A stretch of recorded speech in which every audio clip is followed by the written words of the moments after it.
नमस्कार, मी प्रतीक्षा. DNA मराठीमध्ये आपलं स्वागत. संगमनेर तालुक्यातील कानोले गावठाण येथे राहणारे राहुल एकनाथ माळी हे आपल्या कुटुंबियांसह मोलमजुरी करून राहत होते. मात्र 1 एप्रिल रोजी राहुल एकनाथ माळी यांचा मृतदेह झाडाला टांगलेल्या अवस्थेत राहुरी तालुक्यातील निंभोरे शिवारात आढळून आल्यानं त्या मृत्यूची सखोल चौकशी करून न्याय मिळवून देण्याची मागणी माळी कुटुंबियांसह अनुसूचित जाती एवं जमाती संघटन यांच्या वतीनं जिल्हा पोलीस अधीक्षक कार्यालयासमोर आमरण उपोषणाला बसले आहेत. सदर घटनेच्या बाबतीत राहुरी पोलीस स्टेशनमध्ये दाखल करण्यात आलेला हा गुन्हा आहे. जोपर्यंत न्याय मिळत नाही तोपर्यंत उठणार नसल्याची भूमिका अनुसूचित जाती एवं जमाती संघटन जिल्हा प्रमुख दादासाहेब बुचुडे यांनी दिली आहे.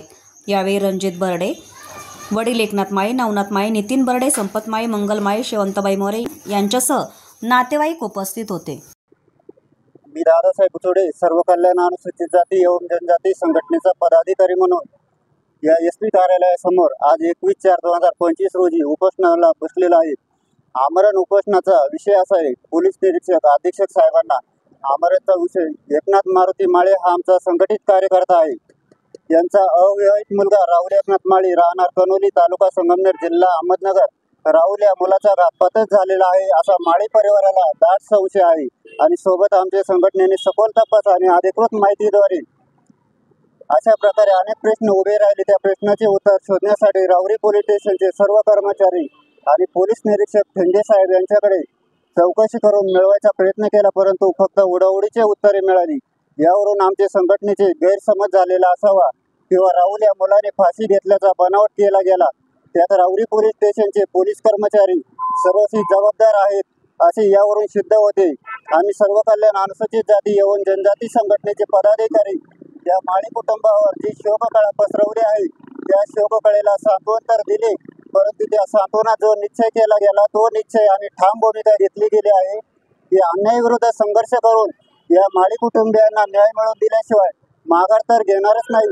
आणि हा न्याय मिळवण्याकामी जो अडथळा येईल, वादविवाद, जीवघेणा हल्ला किंवा आमरण उपोषणादरम्यान घडणाऱ्या सर्व कारणांना सर्वस्वी जबाबदार हे पोलीस डिपार्टमेंट व प्रशासनच राहील, याची या प्रशासनाने नोंद घ्यावी आणि नोंदीच्या अगोदर दोषींवर कारवाई करावी. 3 एप्रिल 2025 रोजी तक्रार अर्जाच्या प्रती समक्ष या SP कार्यालयामध्ये हजर राहून देण्यात आल्या.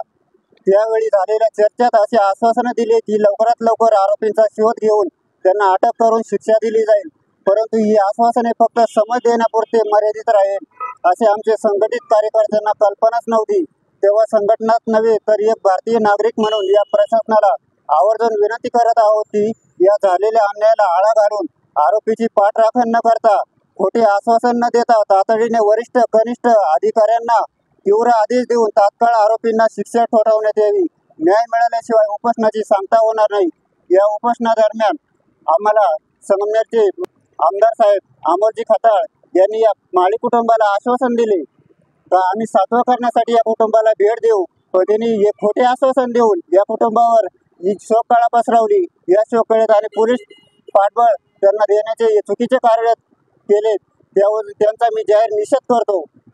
प्रतिनिधी मुंतजीर शेख, DNA मराठी, अहिल्यानगर.